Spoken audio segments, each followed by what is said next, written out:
Hey guys, Gwydscomix here. And did you know there's a sequel to The Cough? Yes.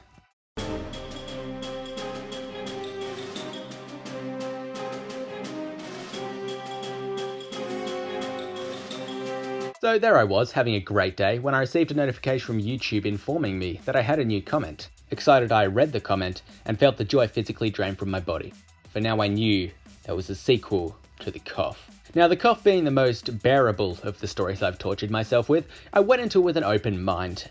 And you know how some people say the sequel's never as good as the original? Well, in this case, they could never have been more right. They're absolutely right. Now, before I start bullying this story, I just want to give a huge shout out to Diddly Dan Gam Romps for finding me a read through of it, because for some reason a written version exists nowhere on the internet. So once again, Diddly Dan Gam Rompus, thank you so much for finding me a read through of the story. This video would not be possible without you. Now, without further ado, let's dive right in to The Cough 2. To semi-recap the first story, there was a fatal virus outbreak. The main six were hiding out in a dark building. One of them coughed. Fluttershy owned up. Rainbow Dash killed her. Yada yada yada. Turns out it wasn't Fluttershy that coughed because someone else did. If you want to watch my original video on it, here's the shortcut. It's not my best video. Anyway, back to the review. So the story opens with Rainbow Dash screaming in anger.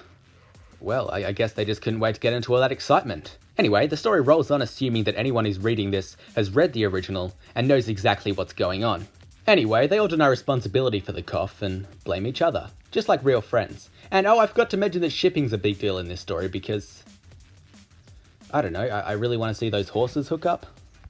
Now, I only have two problems with this. The first is that they're horses, and the second is that they keep referencing their significant other as their filly friend, which, you know, definitely doesn't make me want to saw off my legs. Now, back to the story. So Dash's stupidity shines through yet again when Pinkie Pie mentions that if it was indeed Fluttershy that coughed, then Dash would have felt it because they were in a warm embrace. I reckon the best thing about this is it leaves a leering plot hole in the story. You see, I theorized in the first one that Dash was the one who coughed, and Fluttershy pretended it was her as to save her filly friend's life. Which makes a lot of sense, but now there's absolutely no reason she said it was her. I guess you just thought, hey, might as well die.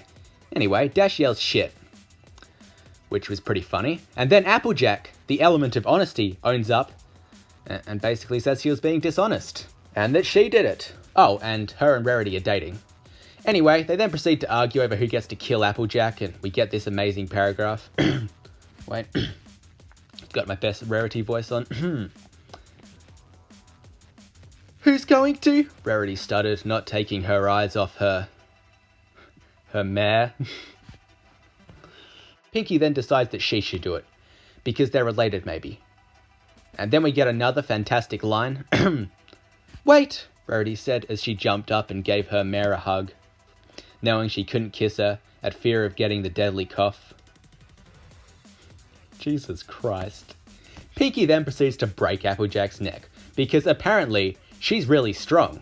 What's great about this is that neither the story nor Pinkie Pie know why this is a thing, and they never explain it. Anyway, Twilight then recommends they should keep their environment clean and sterile and wait out the virus. But, you know, they leave the bodies to rot in the corner. So anyway, the virus goes away for no reason, and things go back to normal. Then, in one final attempt to redeem itself, the story tries to throw in the message that anything can be conquered eventually. And while that's a good message, and I think it's important for anyone going through a rough time to remember it, it also doesn't remotely correlate with the events in the story because the virus went away for no reason. Anyway, the end. Alright, let's wrap this up. I think my biggest issue with this story is it's trying to be something it's not.